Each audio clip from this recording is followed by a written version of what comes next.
গঙ্গাসাগর মেলার ইতিহাস এবং এমন কিছু কাহিনী আজকে জানাবো যা অনেকেরই অজানা। তাই অবশ্যই চ্যানেলটি সাবস্ক্রাইব করে সম্পূর্ণ ভিডিওটি দেখবেন এবং কিভাবে যাবেন, কমেন্ট করে যাবেন, সব কিছু আজকে এই ছোট্ট ভিডিওতে আমরা দেখাবো। দেখছেন আলোর সন্ধানে আমরা। শোনা যায় স্বয়ং প্রজাপতি ব্রহ্মা এখানে যজ্ঞ করেছিলেন, তাই এর নাম প্রয়াগ। মানে হচ্ছে প্রকৃষ্ট, আর যাগ মানে হচ্ছে যজ্ঞ। যজ্ঞ অনুষ্ঠানের প্রকৃত স্থান হলো প্রয়াগ। এই প্রয়াগ হলো ভারতের আদিম যুগের ধর্মীয় ইতিহাসের লীলাক্ষেত্র। পৃথিবীর প্রথম যজ্ঞের ধূম সঞ্চারিত হয়েছে এখানকার মাথার ওপরের আকাশে। আমরা জানি যে কুম্ভমেলা বহু শতাব্দী ধরে পালিত হয়। প্রয়াগরাজ কুম্ভমেলার প্রথম উল্লেখ ১৬০০ খ্রিস্টাব্দের এবং অন্যান্য স্থানে ১৪ শতকের গোড়ার দিকে কুম্ভমেলা অনুষ্ঠিত হয়েছিল। কুম্ভমেলা অত্যন্ত পবিত্র এবং ধর্মীয় মেলা এবং ভারতের সাধু ও সাধুদের জন্য বিশেষ তাৎপর্য রাখে। প্রকৃতপক্ষে এই মেলায় নাগা সাধুরাই প্রথম পবিত্র নদীর জলে স্নান করে। তারপর এক এক করে আসে বিভিন্ন আখড়ার সাধুরা। এই সাধুদের শাহী স্নানের পরেই নদীতে স্নান করতে পারে অন্যরা। শীতের উত্তরপ্রদেশে এমনিতেই এই সময় ভীষণ ঠান্ডা থাকে। পবিত্র ধুলির আগুনে আর যজ্ঞের হোমের তাপে এক আলাদা স্বর্গীয় পরিবেশ তৈরি হয়। এই ত্রিবেণী সংগ্রামে স্তোত্র, প্রার্থনা এবং মন্ত্র জয়গান গায় সাম্যের সনাতন ধর্মের মনুষ্যত্বে। গঙ্গাসাগর মেলা আবার গঙ্গাসাগর যাত্রা বা গঙ্গা স্নান নামেও পরিচিত। ভারতবর্ষের নানা স্থানের বিভিন্ন ধরনের উৎসব ঐতিহ্য ও আনন্দের সঙ্গে পালিত হয়। তবে তার মধ্যে হাতে গোনা কয়েকটি উৎসব এমন আছে যেখানে দেশের সব প্রান্তের লোকজন একসাথে মিলেমিশে একটি উৎসব শ্রদ্ধার সঙ্গে পালন করে, আর সেটা যেন একটা বিশাল দেশের ক্ষুদ্র প্রতিরূপ হয়ে দাঁড়ায়। গঙ্গাসাগর মেলা ঠিক সেই রকম একটি উৎসব। গঙ্গাসাগর মেলা যেখানে শুধু সমগ্র দেশ নয়, সারা বিশ্ব থেকে হাজার হাজার তীর্থযাত্রীরা আসেন। জানাবো গঙ্গাসাগর মেলা কখন ও কোথায় হয়। গঙ্গাসাগর মেলা প্রতি বছর মকর সংক্রান্তির সময় হয়। পশ্চিমবঙ্গের সাগরদ্বীপ অঞ্চলে প্রতি বছর জানুয়ারি মাসের মাঝামাঝি নাগাদ এই মেলা শুরু হয়। এটি মকর সংক্রান্তির দিনের আগের দিন থেকে শুরু হয়, অর্থাৎ 2 দিন ব্যাপী হয়ে থাকে। তীর্থযাত্রা যদিও শুরু হয় আরও আগে থেকে। মকর সংক্রান্তির সূর্য প্রণাম করার সময় সকালে গঙ্গার পবিত্র জলে ডুব দেওয়া। গঙ্গাসাগর বা সাগর মেলা অত্যন্ত শ্রদ্ধার সঙ্গে পূর্ণ ধর্মীয় রীতি মেনে পালিত হয়। এখানে সংক্রান্তির দিনে সমগ্র দেশ থেকে কয়েক লক্ষ তীর্থযাত্রী আসেন এবং মেলায় মিলেমিশে একাকার হয়ে যান। বিদেশিরাও এই ধরনের মেলা দেখাকে যথেষ্ট আকর্ষণীয় বলে মনে করেন। এই সংস্কৃতির মহামিলন ক্ষেত্রে বহু মানুষ আত্মিক শান্তি পেতে দূর থেকে দূরান্ত থেকে ছুটে আসেন এই মেলাতে। এবার জানাবো ইতিহাস। ইতিহাস কি বলছে? হিন্দু ধর্মানুসারে একবার রাজা সাগর অশ্বমেধ যজ্ঞের আয়োজন করেন এবং দেবরাজ ইন্দ্র সাগর রাজার অশ্বমেধ যজ্ঞের ঘোড়া চুরি করে বেঁধে রাখেন পাতাল লোকে। সাগররাজ যখন তার অশ্বমেধ যজ্ঞের ঘোড়া খুঁজতে আসেন তখন তাকে খুঁজে পান কপিল মুনির আশ্রমের পাশে। রাজা সাগর মনে করেন কপিল মুনি তার যজ্ঞের ঘোড়া চুরি করেছে, আর রাজার এই মনের কথা জানতে পারেন কপিল মুনি।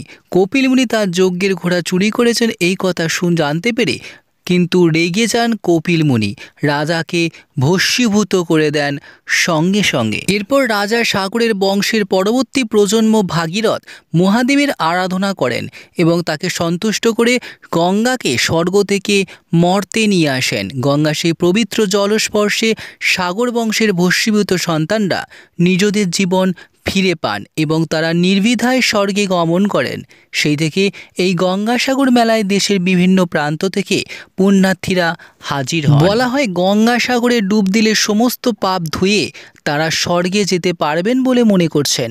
সেই কারণেই কথিত যে সব তীর্থ বারবার গঙ্গাসাগর একবার। এক কথায় মেলাকে সাগর মেলাও বলা যায়। মা গঙ্গা হিন্দু ধর্মানুসারে পবিত্রতম এক নদী। বলা হয় যে তার কোলে একটি পবিত্র ডুব আপনার সমস্ত পাপ ফলন করে। গঙ্গাসাগর মেল শীতকালে অনুষ্ঠিত হয়। বন্ধুরা, গঙ্গাসাগর এই মেলা শীতকালে অনুষ্ঠিত হয়। গঙ্গার জল সাথে ঠান্ডা হাওয়া বয়, কিন্তু ভক্তরা তখনও নব উচ্ছ্বাস খুঁজতে এই ঠান্ডা জলেই ডুব দেয়। তারা বিশ্বাস করেন এটি বছরের সবচেয়ে শুভ দিন। আর এই গঙ্গাসাগর মেলাকে মানব ইতিহাসের দ্বিতীয় বৃহত্তম জমজমাট মেলা হিসেবে গণ্য করা হয়। কুম্ভ মেলায় ভারতের সর্বাধিক সংখ্যক তীর্থযাত্রী থাকে বলে মনে করা হয়। এবার জানাবো গঙ্গাসাগর মেলায় কিভাবে আপনি পৌঁছবেন। গঙ্গাসাগর মেলায় যোগ দেওয়ার জন্য আপনাকে প্রথমে সাগরদ্বীপ পৌঁছতে হবে, যা কলকাতা থেকে প্রায় 124 কিলোমিটার দূরে অবস্থিত। মেলা প্রাঙ্গণ কলকাতা বা ভারতের অন্যান্য অঞ্চলের সাথে ভালোভাবে সংযুক্ত। আপনি এই পথে মোটামুটি বাধাহীনভাবে সাগরদ্বীপে পৌঁছতে পারবেন।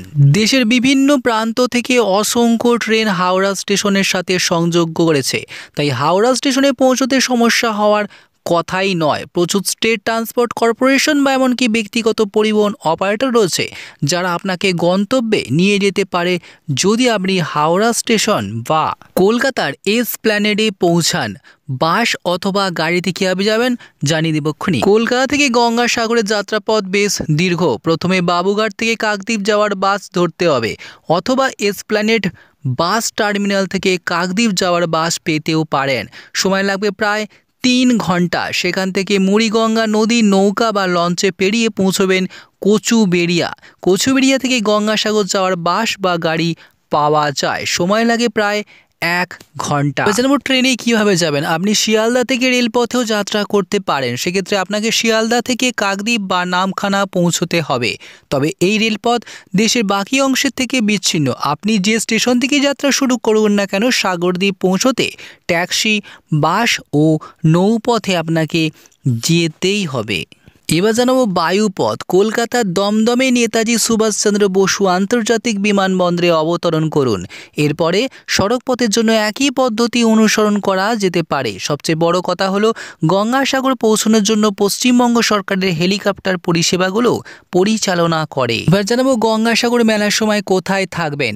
অনুষ্ঠানস্থলে রাজ্য সরকার কর্তৃক বিভিন্ন ক্যাম্প স্থাপন করা হয়েছে। দর্শনার্থীরা সেখানে থাকার ব্যবস্থা করতে পারেন। আপনারা পায়ের বিশ্রামের জন্য কাছাকাছি কটেজ এবং হোটেল রুমও রয়েছে। এমনরা আপনাদের বিশ্রামের জন্য কিন্তু কাছাকাছি হোটেল এবং কটেজ রয়েছে। কাছাকাছি দর্শনীয় স্থান কি কি আছে? গঙ্গাসাগর মেলায় আসা তীর্থযাত্রীরা প্রায়শই সাগরদ্বীপের কপিলমুনি মন্দিরে যাওয়ার প্রথা হিসেবে তাদের নতুন ভোট শুরু করেন। এখানে প্রার্থনা ও পূজা অত্যন্ত নিষ্ঠার সাথে পরিচালিত হয়।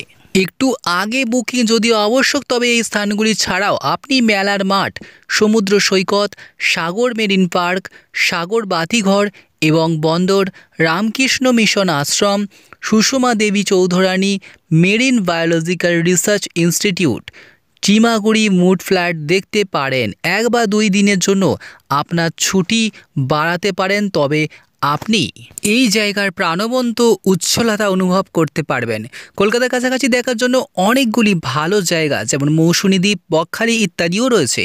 আপনি সময় এবং আগ্রহের উপর নির্ভর করে আপনার ভ্রমণের পরিকল্পনাও করতে পারেন। সবশেষে বলা যায় গঙ্গাসাগরকে বলা যায় বাংলার প্রাচীনতম বৃহত্তম এক মহাতীর্থ, যার উল্লেখ ভারতীয় মহাকাব্য রামায়ণ ও মহাভারতে পাওয়া যায়।